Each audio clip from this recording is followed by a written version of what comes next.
নেই কো তুলনা যার। বাংলাদেশ আমার, এই বাংলাদেশ আমার, বাংলাদেশ আমার, এই বাংলাদেশ আমার। সবুজ শ্যামলে ঘেরা মুক্ত বাতাস, হৃদয়ের শীতলতা, গড়তে মোদের সুস্থ জীবন, নেই কো পরাধীনতা। সবুজ শ্যামলে ঘেরা মুক্ত বাতাস, হৃদয়ের শীতলতা, গড়তে মোদের সুস্থ জীবন, নেই কো পরাধীনতা। লক্ষ শহীদের রক্তে কেনা, লক্ষ শহীদের রক্তে কেনা সুফল স্বাধীনতার।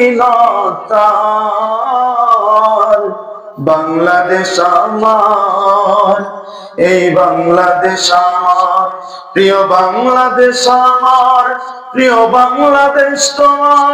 আমি বাংলাদেশী, আমি দেশপ্রেমী, নেই কো তুলনা যার। বাংলাদেশ আমার, এই বাংলাদেশ আমার। সম্মানিত উপস্থিতি, দেশ নিয়ে সঙ্গীত গাওয়াতে আপনারা কি বেজার হইলেন নাকি? এই দেশটা কার? এই দেশ আমাদের। আমরা কি চাইবো অন্য কেউ এসে আমাদের উপর মালিকত্ব ফলাক? আমরা কি চাইবো অন্য কারো গোলাম হয়ে এদেশে থাকতে? চাইবো না। প্রিয় ভাইয়েরা আমার, আমাদের রাসূলের শিক্ষা, দেশকে ভালোবাসতে হবে। দেশ ভালোবাসা এটা সুন্নাত, রাসূলের একটা সুন্নাত। শুধু সিন্নি খাওয়া সুন্নাত, আতর মাখা সুন্নাত এটা জানলেই হবে না। দেশকে ভালোবাসা প্রয়োজনে দেশে ইনসাফ কায়েমের জন্য জীবন দেওয়া সুন্নাত। ঠিক কিনা বলেন? প্রিয় ভাইয়েরা আমার, আমরা সেই দেশের সঙ্গীত গাইতে পেরে এই দেশে সবুজ শ্যামল দেশের মধ্যে জন্মগ্রহণ করতে পেরে সুন্দর মায়ের ভাষা পেয়ে, বাংলা ভাষা পেয়ে আমরা খুশি না বেজার? যে আল্লাহ আমাদেরকে এই সুন্দর মাতৃভূমিতে জন্মগ্রহণ করে সুন্দর আজকে এই সুন্দর একটা পরিবেশে আসার বসার সুযোগ করে দিয়েছেন। অন্তরের অন্তঃস্থল থেকে আমরা সেই আল্লাহর দরবারে শুকরিয়া জ্ঞাপন করছি। আমরা করছি আলহামদুলিল্লাহ। আবারও সংক্ষিপ্ত আকারে প্রিয় নবীজির শানে, যেই নবীকে সৃষ্টি না করলে কুল কায়নাতের কোনো কিছুই সৃষ্টি হইতো না, সেই রাসূল যিনি আমাদের আদর্শ, যিনি আমাদের মডেল, যার আদর্শ মানলে, যার মডেল মানলে এই দুনিয়ায় শান্তি এবং পরকালেও শান্তি পাওয়া যায়, সর্বশেষ ঠিকানা যাদের জান্নাত হয়, সেই রাসূল, সেই রাসূলকে পেয়ে আমরা খুশি না বেজার? খুশি। যদি খুশি হয়ে থাকি তাহলে অন্তরের অন্তঃস্থল থেকে সেই রাসূলের মহব্বতে আরেকবার দরুদ ও সালাম প্রেরণ করি। আমরা পড়ছি সাল্লাল্লাহু আলাইহি ওয়াসাল্লাম। সম্মানিত উপস্থিতি, আমরা আল্লাহকে ভালোবাসি কি বাসি না? কম না বেশি? বলেন কম না বেশি? আল্লাহ রাব্বুল আলামিন দৈনন্দিন 5 ওয়াক্ত নামাজের মধ্যে সূরাতুল ফাতিহার মধ্যে আমাদেরকে শিখিয়ে দিলেন, পড়েন আলহামদুলিল্লাহি রাব্বিল আলামিন। পড়েন আল্লাহু আকবার। প্রিয় ভাইয়েরা আমার, আপনি কাউকে ভালো বলে প্রশংসা করতে পারবেন না, খারাপকে ভালো বলে প্রশংসা করতে পারবেন না। চাঁদাবাজ, দুর্নীতি, সন্ত্রাসী যারা করে তাদেরকে আপনি ভালো বলবেন না, কারণ তাদের মধ্যে যে গুণটা আছে, মুখামুখি আপনি যাই বলেন না কেন, পেছনে কিন্তু সত্যিটাই বলবেন। সামনে বলবেন খুব ভালো, আমার ভাইয়ের চরিত্র ফুলের মতো পবিত্র, পেছনে বলবেন কি বলবেন? যেটা সত্য সেটাই, পেছনের যেটা সত্য সেটাই বলবেন। কিন্তু আল্লাহ রাব্বুল আলামিন এমন গুণে গুণান্বিত যে যা কিছু আমরা বলি না কেন, আমাদের খালিক, আমাদের মালিক, আমাদের রাজ্জাক, আমাদের রিজিক দাতা, আমাদের পালন করেনেওয়ালা, সব কিছুর মধ্যে যার গুণ বিশিষ্ট রয়েছে, সব কিছুতেই যিনি গুণান্বিত, সব কিছুতেই যিনি প্রশংসা পাওয়ার যোগ্য, সমস্ত প্রশংসা, সমস্ত গুণ একমাত্র আল্লাহ তাআলার, যিনি সারা বিশ্বের পালন করেনেওয়ালা। সমস্ত গুণ সেই আল্লাহ। আমরা যাকেই আমরা গুণান্বিত করি না কেন, সেই গুণ আল্লাহ তাকে দিয়েছেন। যেমন যদি বলি এই মোবাইলটা, এই ক্যামেরাটা, এই যে মাইকপিস, এগুলো মানুষের তৈরি, কিন্তু বলবো এটাও আল্লাহর তৈরি। কারণ যেই মগজ দিয়ে, যেই মস্তিষ্ক, ব্রেন দিয়ে এই যে যন্ত্রপাতিগুলো তৈরি করা হয়েছে, এই মস্তিষ্কটা দিয়েছেন কে? এই মস্তিষ্কটাও আল্লাহ দিয়েছেন। এবং যে প্রোডাক্ট থেকে এই জিনিসটা তৈরি করা হয়েছে, তার আগে এই জিনিসটা, এই বস্তুটা, এই যন্ত্রটা তৈরি করার আগেও এটার একটা কাঁচামাল ছিল। সেই কাঁচামালটাও যিনি তৈরি করেছেন, যিনি সৃষ্টি করেছেন, তিনি হলেন আল্লাহ। সবগুলো জোড়া তালি দিয়ে আমরা তৈরি করে বলতেছি এর স্রষ্টা আমরা, এই মোবাইল স্রষ্টা আমরা, এই চেয়ার স্রষ্টা আমরা। কিন্তু আল্লাহ যদি আমাদেরকে ইলম না দিত, জ্ঞান না দিত, আমরা কোনো কিছুই সৃষ্টি করতে পারতাম না। তাহলে সব গুণ, প্রশংসা দুনিয়ার কোন মানুষের হতে পারে না, একমাত্র প্রশংসা হবে কার? আল্লাহর প্রশংসা করতে করতে করতে করতে মনে করলাম অনেক প্রশংসা করে ফেলেছি, কিন্তু না। আল্লাহ বলেন দুনিয়ার সমস্ত নদী, সাগর, যত পানি আছে, সমস্ত পানিগুলোকে যদি কালি বানাও, আর বৃক্ষ লতা পাতাগুলোকে যদি কলম বানাও, আমি আল্লাহর প্রশংসা লিখতে লিখতে সমস্ত পানিগুলো শেষ হয়ে যাবে, সমস্ত বৃক্ষ লতাগুলো শেষ হয়ে যাবে, তবু আমি আল্লাহর মহিমা প্রশংসা লিখে শেষ করবে না। বলেন আল্লাহু আকবার। আল্লাহর প্রশংসা। প্রিয় ভাইয়েরা আমার, আল্লাহ রাব্বুল আলামিন আমাদেরকে সৃষ্টি করেছেন, এই দুনিয়ায় ছেড়ে দিয়েছেন। এই দুনিয়ায় আমরা, এই দুনিয়ায় এসে কি করব, এটা আল্লাহ রাব্বুল আলামিন আমাদেরকে নির্ধারণ করে দিয়েছেন। আল্লাহ বলেন ওয়ামা খালাকাতুল জিন্না ওয়াল ইনসা ইল্লা লিয়াবুদুন। আপনারা কি শুনেছেন এই আয়াতটি? কি বলছেন? আমি মানুষ এবং জিন জাতিকে সৃষ্টি করেছি একমাত্র আমার গোলামি করার জন্য, একমাত্র আমার দাসত্ব করার জন্য। এই আয়াত থেকে আমরা এতটুকু শিক্ষা নিতে পারি না, এই দুনিয়াতে যে আমরা এসেছি অন্য কারো দাসত্ব করার জন্য নয়। কারো দাসত্ব করার জন্য? আল্লাহর দাসত্ব। একটু মনোযোগ দেবেন, কারণ কোরআনের মাহফিলে এসে, কোরআনের মঞ্চে এসে আজকে এমন একটা স্বভাব হয়েছে, ওই যে আমরা ছোটবেলায় শুনতাম মেলা হাটি যাব, হাটি বাড়ি যাব, হিন্দুদের যে হাটি বাড়ি হয়, এই হাটি বাড়ির সেন্ট এখন মাহফিলের ময়দানে এসেছে। দেখবেন মাহফিলের ময়দানে কোরআন শোনার জন্য 10, 15, 20 জন থাকে, আর সবাই দেখবেন যে ঘোরা যায়। প্রিয় ভাইয়ারা আমার, ওরা হলো কপাল পোড়া, যারা মাহফিলে নিয়ত করে এসেছে কিন্তু বসতে পারে নাই। ওরা হলো কপাল পোড়া, যাদের নসিবে কোরআন শোনার মতো, বোঝার মতো ভাগ্য জোটে নাই। প্রিয় ভাইয়ারা আমার, তাহলে আল্লাহ রাব্বুল আলামিন কেন আমাদেরকে দুনিয়ায় পাঠিয়েছেন? কোরআনুল কারীম আমাদেরকে বলে দেয় আল্লাহ রাব্বুল আলামিন আমাদেরকে পাঠিয়েছেন শুধুমাত্র তার দাসত্ব করার জন্য, গোলামি করার জন্য। এখন যদি আপনাদেরকে বলি, যারা সালাত আদায় করে তারা আল্লাহর কি করে? গোলামি করে। করে কি করে না বলেন? যারা যাকাত দেয়, যাকাত দেওয়া কার হুকুম? যারা কোরআন পড়ে, কোরআন পড়া কার হুকুম?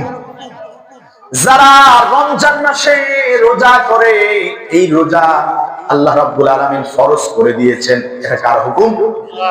তাহলে রোজা করা আল্লাহর হুকুম, নামাজ পড়তে হবে আল্লাহর হুকুম, যদিও বা না পড়ি কিন্তু মানি এটা আল্লাহর হুকুম, যে আল্লাহ রাব্বুল আলামিন গোলামীর জন্য বানিয়েছেন, সৃষ্টি করেছেন। তার দুনিয়ায় এসে তার জমিনে থেকে, তার জমিন থেকে ফসল উৎপন্ন করে খেয়ে পরে বেছে আমরা তার বিরুদ্ধে যদি আইন ব্যবস্থা চালাই, আল্লাহ রাব্বুল আলামিন এই ব্যবস্থা কখনোই গ্রহণ করবে? কখনোই গ্রহণ করবে না। আল্লাহ রাব্বুল আলামিন আমাদেরকে সৃষ্টি করে দিয়েছেন, সৃষ্টি করে একটা নোট দিয়েছেন, গাইড দিয়েছেন, বলছেন বান্দারে তোমার জীবনের পথ এই গাইড মেনে যদি চলো, তাহলেই তুমি পরকালে সফলতা অর্জন করতে পারবা। আমরা কি হুজুরদের কাছে শুনি নাই মুমিনদের জন্য এই দুনিয়া হলো জেলখানা, কাফেরদের জন্য এই দুনিয়া হলো জান্নাত? তাহলে মুমিন কখনো এই দুনিয়ায় সুখ শান্তি খুঁজতে পারে না। মুমিন তো সুখ শান্তি আশা করবে সেই পরকালের। দুনিয়াতে লক্ষ কোটি টাকার মালিক হয়েছে, বলবেন আপনি কি সফল কাম? বলবো হ্যাঁ সফল কাম হয়েছে। তো বলবেন আপনি কি জান্নাতে যেতে পারবেন? বলবে উপর আল্লাহ যদি দয়া করে তাহলে পাবো, না হলে পাবো না। এর মানে এ প্রকৃত সফল কাম হতে পারে না। প্রকৃত সফল কাম তো সেই যে জান্নাতে যেতে পারবে। আল্লাহ রাব্বুল আলামিন অনেক ওয়াদা দিয়েছেন যে এই কাজগুলো করলেই তোমরা জান্নাত যেতে পারো, এই ব্যবসা করলে জান্নাত যেতে পারো, এই কয়টা গুণ তোমাদের থাকলে তোমরা জান্নাত যেতে পারো। তাহলে যে জান্নাত যেতে পারবে সেই তো হলো প্রকৃত সফল কাম। তাহলে আমরা প্রকৃত সফল কাম হব না এই দুনিয়া নিয়েই পড়ে থাকবো? কি হব? দুনিয়া নিয়ে পড়ে থাকবো না প্রকৃত সফল কাম হব? প্রকৃত সফল কাম হতে হবে, কারণ এই দুনিয়া হলো ক্ষণস্থায়ী। এই দুনিয়া হলো ক্ষণস্থায়ী, চিরস্থায়ীর জায়গা যেখানে, সেখানে যদি আমাদেরকে অশান্তিতে থাকতে হয়, দুজকে থাকতে হয়, এর চেয়ে করুণা আর কিছুই হতে পারে না। কিয়ামতের মাঠ এমন হবে যেখানে আপনার ভাই পালিয়ে যাবে, আপনার স্ত্রী পালিয়ে যাবে, আপনার সন্তানাদি পালিয়ে যাবে, আপনার পিতা আপনার মাতা সকলেই পালিয়ে যাবে আপনাকে দেখে, কেউ আপনার কাছে আসবে না। প্রিয় ভাইয়েরা আমার, সেদিন আল্লাহ রাব্বুল আলামিন 7 শ্রেণীর মানুষকে আরশের ছায়াতলে জায়গা করে দিবেন। কয় শ্রেণীর মানুষকে? 7 শ্রেণীর মানুষকে। সেদিন মাথার উপরে সূর্য থাকবে, সূর্যের তেজের কারণে মানুষের মস্তিষ্ক গলে গলে নাক বেয়ে পড়বে, শরীরের মাংস গুলো খসে খসে পড়বে। সেই দিন আল্লাহ রাব্বুল আলামিনের ছায়া ছাড়া আর কোন ছায়া থাকবে না। সেদিন কার ছায়া থাকবে? আল্লাহ রাব্বুল আলামিনের। রাসূল বলেন 7 শ্রেণীর মানুষ ওই আরশের ছায়াতলের মধ্যে জায়গা পাবে।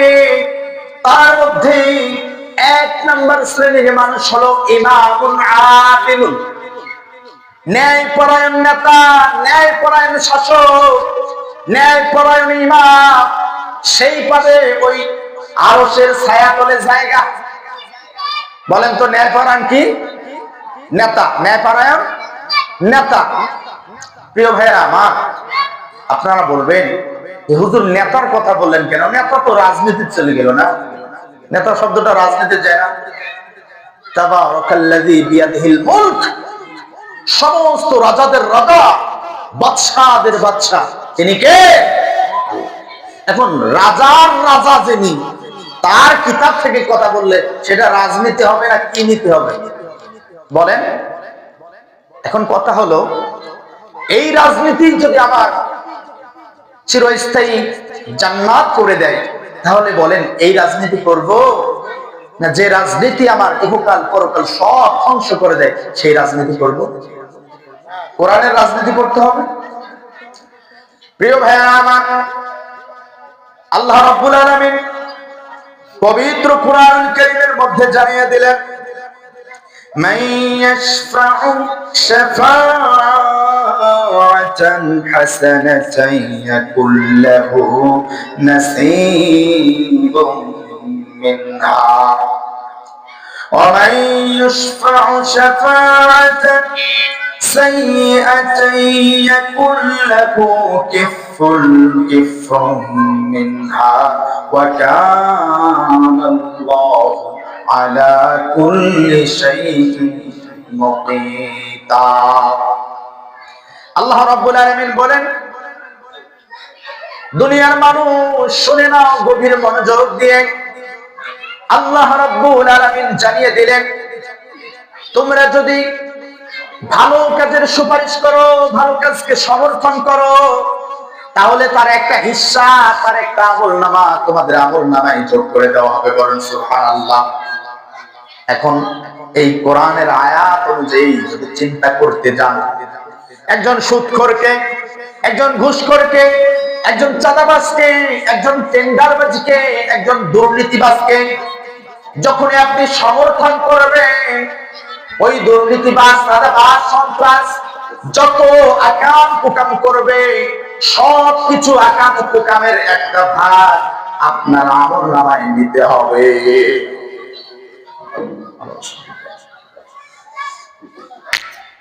তাহলে যত আকাম কুকাম করবে, শুধুমাত্র আপনি সমর্থন থাকার কারণে একটা ভাগ আপনাকে নিতে হবে। আর আপনার সমর্থন যদি ভালো জায়গায় হয়, অর্থাৎ ভালো জায়গাকে আপনি সমর্থন করলেন, ভালো জায়গাকে আপনি সুপারিশ করলেন, ওই ব্যক্তিটা যত ভালো কাজ করবে, সমস্ত ভালো কাজের একটা হিস্সা বা একটা আমল আপনার আমলনামায় যোগ করে দেওয়া হবে। ফলে আপনি দুনিয়া থেকে বিদায় নিয়ে যাবেন। একজন খারাপ চরিত্রহীন মানুষকে আপনি সমর্থন করার কারণে ওই ব্যক্তিটা যত খারাপ কাজ করবে, আপনার কবরেও সেটা চলে যাবে। এই জন্য সাবধান সাবধান, একজন ন্যায় পরায়ণ নেতা আমাদের দরকার আছে না নাই? আছে না নাই বলেন?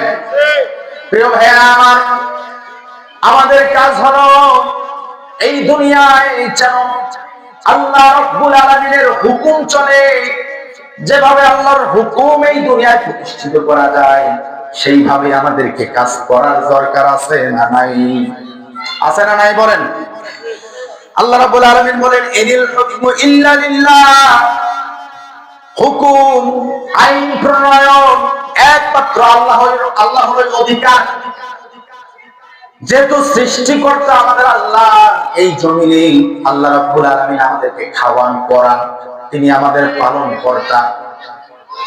মায়ের গর্ভে সন্তান কিভাবে খাবে সেটাও কিন্তু আল্লাহর চিন্তা। আমাদের রিজিকের একমাত্র দায়িত্ব কিন্তু আল্লাহর। প্রিয় ভাইয়েরা আমার, সেই আল্লাহর সামনে কখনোই আমরা গুস্তাখি করতে পারি কি?